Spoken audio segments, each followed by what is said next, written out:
Halo, perkenalkan nama saya Andreas dari Prodi Sistem Informasi dengan nomor induk mahasiswa 0559722292 dari UT Jakarta.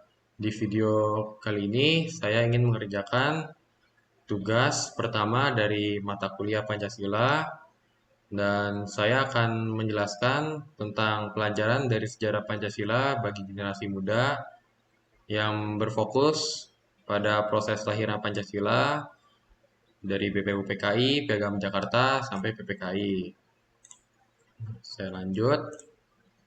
Latar belakang. Pancasila merupakan dasar negara Indonesia yang menjadi pedoman dalam kehidupan berbangsa dan bernegara. Oleh karena itu, penting memahami bagaimana Pancasila lahir. Proses lahiran Pancasila tidak terjadi secara instan, melainkan melalui tahapan yang panjang dan penuh pertimbangan. Para pendiri bangsa berusaha merumuskan dasar negara yang terbaik. Untuk memahami proses tersebut, kita dapat melihat peran lembaga seperti BPUPKI, Piagam Jakarta, dan PPKI. Ketiga tahapan ini saling berkaitan dalam sejarah perumusan Pancasila.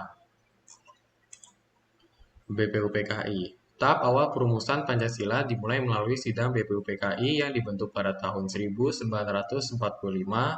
Lembaga ini menjadi tempat para tokoh bangsa menyampaikan gagasannya.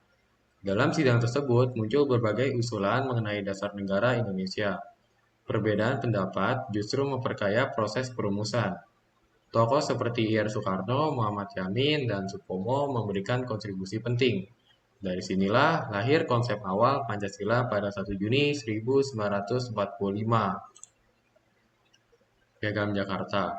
Setelah melalui sidang BPUPKI, dibentuklah Panitia 9 untuk merumuskan hasil diskusi. Hasilnya adalah Piagam Jakarta pada 22 Juni 1945. Piagam Jakarta menjadi cikal bakal pembukaan Undang-Undang Dasar 1945 dan memuat rumusan dasar negara. Namun masih terdapat perbedaan dalam beberapa bagian.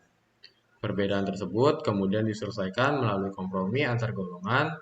Hal ini menunjukkan penting toleransi dalam mencapai kesepakatan. Tahap akhir perumusan Pancasila dilakukan oleh PPKI setelah Indonesia merdeka. Lembaga ini bertugas mengesahkan hasil yang telah dirumuskan sebelumnya.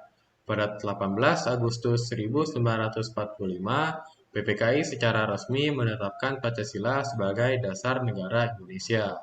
Keputusan ini menjadi titik akhir dari proses panjang tersebut. Perubahan pada sila pertama dilakukan demi menjaga persatuan bangsa.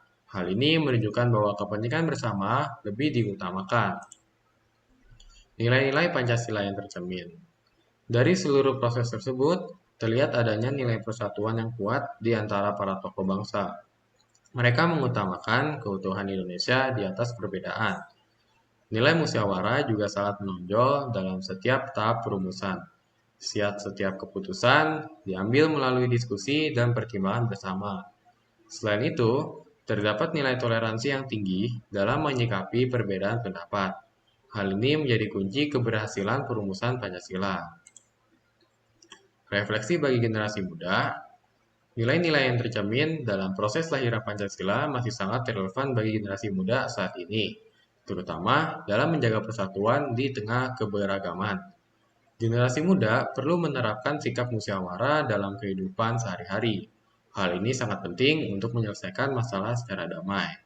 Selain itu, sikap toleransi juga harus tetap dijaga. Dengan begitu, kehidupan bermasyarakat dapat berjalan dengan harmonis. Kesimpulannya, Pancasila lahir melalui proses panjang yang melibatkan pemikiran dan perjuangan para tokoh bangsa. Setiap tahap memiliki peran penting dalam pembentukannya. Nilai persatuan, musyawarah, hingga toleransi menjadi inti dari proses tersebut. Nilai ini harus terus dijaga dalam kehidupan berbangsa. Oleh karena itu, generasi muda memiliki tanggung jawab untuk mengamalkan nilai-nilai Pancasila. Dengan begitu, semangat para pendiri bangsa terus tetap hidup. Demikian penjelasan singkat dari pelajaran dari sejarah Pancasila bagi generasi muda dan proses lahiran Pancasila. Mohon maaf jika saya ada salah penyampaian, pengucapan dalam menjelaskan. Mohon koreksinya. Sekian dari saya. Terima kasih.